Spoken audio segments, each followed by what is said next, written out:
Vadalı günlerim geçti gitti, geçti gözümden bari gitti.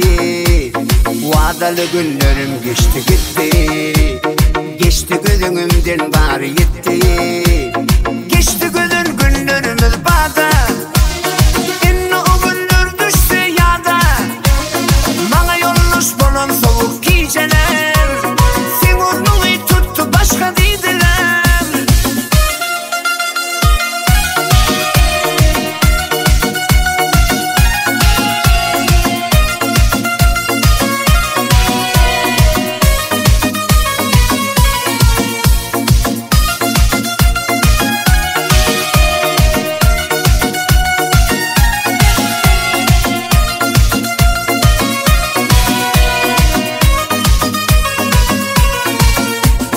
Bilirsin seni şöyle sevdim, bilim ok neme böyle duydum.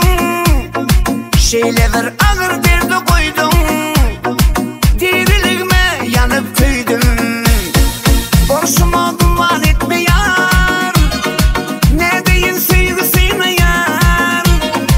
Yolumuz ayrı bolsa da yürügüm seni soraya.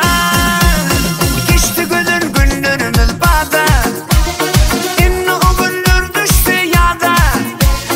Bana yolluş bolan soğuk geceler, sen onu tuttu başka dediler.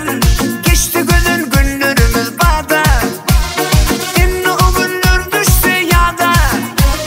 Bana yolluş bolan soğuk geceler, sen onu tuttu başka dediler.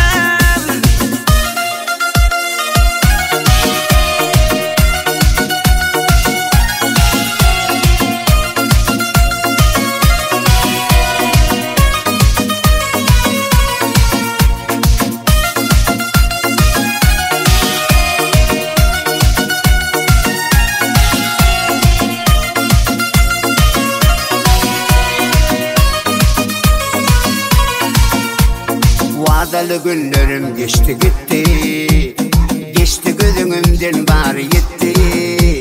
Vadalı günlerim geçti gitti, geçti gözümden bari gitti. Borçum oldum var etme ya,